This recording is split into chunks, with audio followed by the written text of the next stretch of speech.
Father, I've got an article here entitled "Two Eminent Churchmen Agree." Yes. That there actually is, this is a shocker to a lot of people, Yes.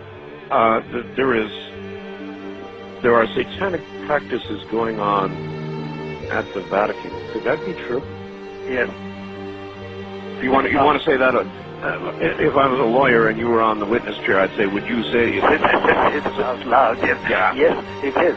Now, when we say in the Vatican, it's at a certain level. And there's no doubt about it that there have been and still are practices that are formally venerating Lucifer, the prince of this world. There's no doubt about that. The people who are hanging out at the United Nations are just simply, in a nutshell, one word, they're Luciferian. And I'm just sorry to report that, but that's just what it is. And so all of the people today who are promoting the United Nations and the concept of world government, whether they know it or whether they don't, whether they're doing it for money or whether they're doing it for power or for whatever reason they're doing it, they are promoting the philosophy and the religion of the Antichrist. In 1986, Pope John Paul II gathered in Assisi, Italy, the leaders of the world's major religions to pray for peace. There were snake worshippers, fire worshippers, spiritists, animists, Buddhists, Muslims, Hindus, North American witch doctors. I watched in astonishment as they walked to the microphone to pray. The Pope said they were all praying to the same God, and that their prayers were creating a spiritual energy that was bringing about a new climate for peace. John Paul II allowed his good friend the Dalai Lama to put the Buddha on the altar in St. Peter's Church in Assisi, and with his monks to have a Buddhist worship ceremony there while Shintoists chanted and rang their bells outside. The prophesied world religion is in the process of being formed before our eyes, and the Vatican is the headquarters. After a while, the drums, chants, and prayers representing many of the world's leading religions all started to sound alike, somehow losing their flavor in a melting pot of spiritual soup. The first ever Millennium World Peace Summit of religious and spiritual leaders took place at the United Nations in August, and some believe it marked the first major step toward a movement to usher in a global spiritual body that may one day speak for all religions. Robert McGinnis with the Family Research Council says it appears the hidden agenda is to unite people under one religious organization so they will peacefully accept UN goals such as population control, abortion rights, and one world government. A new world order, a civilization of love can be achieved. May God guide us and bless us as we strive to walk together hand in hand and build together a world of peace. Ambassador, everybody's calling for global currency.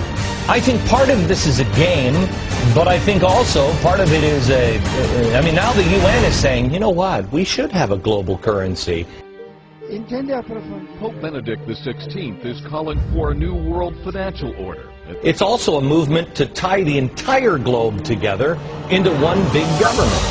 Well, now there's call for America to give up our dollar for a global currency. Gee, I think I've read that in a book somewhere. Oh, the Bible, the Bible, the Bible.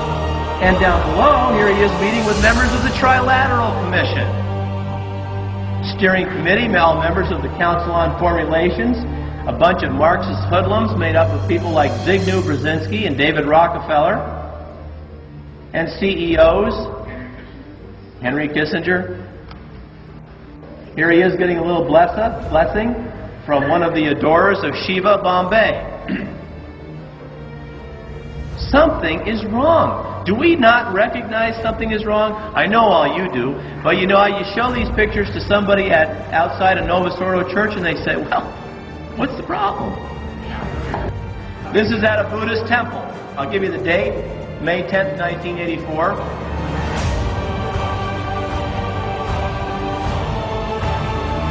This ethnic cleansing that you're hearing about is Christian cleansing throughout the world. And as the Antichrist becomes more powerful, you're just simply going to see more and more and more of it. Now here, we have a picture of John Paul II hand in hand with the communist 33rd degree Mason, Nelson Mandela. So most all the blacks think that Nelson Mandela is the great black hope to South Africa.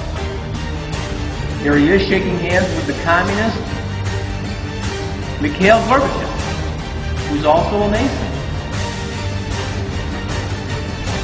We are in the middle of spiritual warfare. But the point is that I think some of us at least are here because we realize that there's a real problem today. But to people who are on the outside looking in, this is not what they see.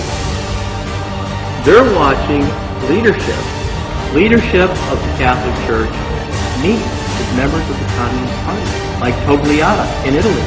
And they're asking themselves, how can this be? I think we're in the last days. How we got here is anybody's guess, I suppose. Those who hate evil, I don't think support it. And those who understand false religions, I don't think hang around with members of the occult. The question of how and why the United Nations is the crux of the great conspiracy to destroy the sovereignty of the United States and the enslavement of the American people within a UN one-world dictatorship is a complete and unknown mystery to the vast majority of the American people. The reason for this unawareness of the frightening danger to our country and to the entire free world is simple.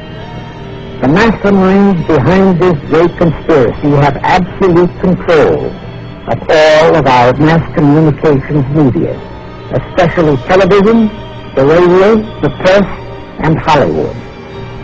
We all know that our State Department, the Pentagon, and the White House have brazenly proclaimed that they have the right and the power to manage the news, to tell us not the truth, but what they want us to believe. I want to talk to you for a moment about something that's very important. The coming one world religion and the danger of the coming one world religion. Both the Apostle Paul and Jesus Christ warned that in the last days, and we're in the last days, that there would be false Christs, false messiahs, false prophets, false teachers, and that even Satan himself sends his ministers as angels of light, when in actuality they're fallen angels. It's important to understand that not every supernatural experience, not every miracle, not everybody who claims to be from God, but when you look at what they're writing and teaching, it contradicts what the Bible says. In other words, it's teaching a message that's the exact opposite of what the Old Testament and New Testament say.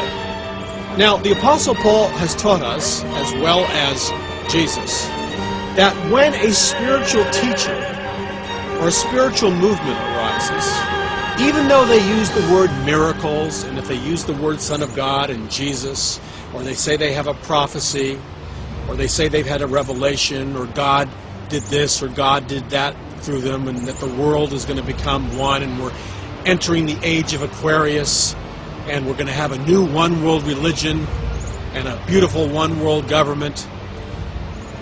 These are wolves in sheep's clothing. These are the false prophets that the Apostle Paul warned us about that would come in increasing number in the last days.